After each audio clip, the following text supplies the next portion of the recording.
Hi everyone, it's Derek from the iReady podcast, and this is my reaction to the 4-0 victory over Dundee United in the Premiership today. 4 goals, another clean sheet, which breaks the record for number of games not conceding at the start of the season. We got the 3 points, which was the main thing, but the more concerning and impressive thing just now is we picked up 4 injuries, and it seems to be the luck of the late 90s coming back as well, because, you know, we're picking up 4 injuries, and it's really disappointing, especially the last one to Morelos, which we'll get into. The team actually lined up just with one change from the game we played, from the team we started against Hamilton, with Balogun coming in for Hollander. However, during the warm-up, Balogun pulled up with some sort of injury. We don't know the update on that yet, and Hollander was reinstated back in the team. But in the first half, it was very, very comfortable, a competent first half. We were totally in control. Dundee United only really threatened on one occasion. We were moving about well, trying different options. However, we're not working the keeper as often as we really should have. The second of our 4 injuries came on the 9th minute when Jack went down. I think it's maybe a calf injury, they said. Nobody about him. He just pulled up and went down. Didn't look in too much distress, to be honest. He walked off unaided and he didn't appear to be limping. No update on that yet, but Kamara came on. However, we did goal a goal up on the 12th minute with Ryan Kent scoring. We went down the left, the ball was played to Kent, he cuts inside, a lovely 1-2 with Hadji, who played the ball through the defender's legs right to Kent in the box. Kent cuts inside with the ball, shimmies to the left to create space and shoots into the back of net. Great all round goal.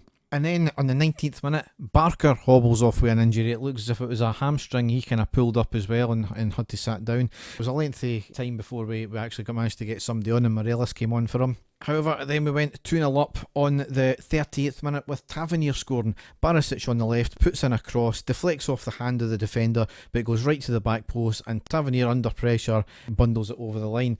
This was his 250th appearance, and he had something like 1.3 assists per game and stuff like that, and 2 goals in 2 games now he's scored. So fantastic stats there from there, and it wasn't a penalty, so long may it continue.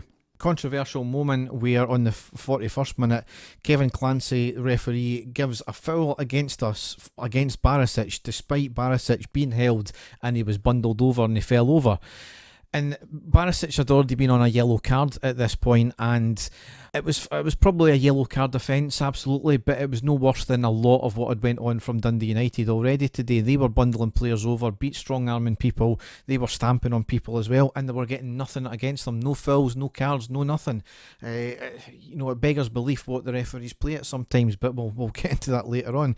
But anyway, it was good to be 2-0 up. We got that elusive second goal coming into the end of the first half. It was just disappointing we weren't putting the keeper under more pressure. However, that seemed to turn around in the second half. We went for the jugular straight away, and it was as good a second half as we've seen all season this year, and we've been pretty impressive so far with a lot of the games this season. We were relentless. I'm amazed though that it wasn't maybe 6 or 7-0 by the end of the game, because we had chance after chance. We were putting their keeper under a lot of pressure this time though, and he was pulling out some good saves. Maybe not world-class saves, but they were good enough saves to stop. There were perfectly decent chances as well, perfectly decent shots. So at the same time, we're 2-0 up, and that's all you can really ask, as long as we're putting their keeper under pressure. And if the keeper's having a good game and is more than a match for these shots, then you've got to be still happy at that. It would be disappointing if we weren't having the chances, and I've said this time and time again for the past couple of years, as long as we're putting the keeper under pressure, we will get a goal eventually. But maybe the turning point in the game potentially was on the 54th minute. An absolute shocker on Morelos with the follow through. Stud showing a massive gash on Morelos' thigh, and you could see the hole. There was not a lot of blood, but there was a big massive hole there. As I said, it was the follow through with the studs. He had to be stretchered off. It was a lengthy delay. He was down for a number of minutes. It wasn't a red card. It wasn't a yellow card. It wasn't even given as a free kick. Now, we've said it time and time again about the standard of refereeing in Scotland, and in particular Kevin Clancy. For me now, there is undisputable evidence that this man is at it. Time and time again, there's been blatant fouls against our team that he's not given. There's been blatant fouls that should never have been given against us, and he's given them against us. This one, he's now allowed a player to get seriously injured. In this case, he's had to be stretchered off, and that's why we got 4 minutes of injury time at the end of the game. For him not to see that, to not even give a yellow card, to not even give a foul. It was a red card every day of the week, by the way, but for him not even to give a foul, never mind a yellow card, is an absolute disgrace. This is where Rangers as a club, we've won emphatically 4-0 now. As a club, we need to come out all guns blazing against the standard of refereeing in this country. It is an absolute shocking challenge.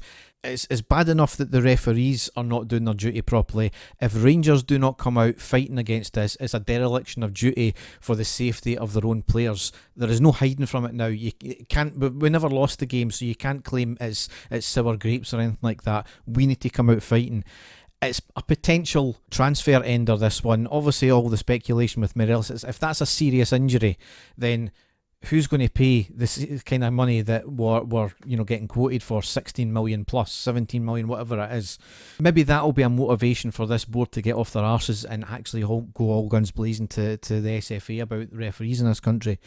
But during that, Morelos and Barisic, Morelos obviously came off, Barisic came off, Arfield and Bassey came on. Now Barisic, as I said, he was already on a yellow, he was going mental at the referee, and I think as good a game he was playing, I don't even think it was tactical. I think it was just common sense, bring him off before he gets sent off, because that's the type of referee that Clancy is. And if Barisic was getting a bit het up at this point, then it's probably the sensible thing to do.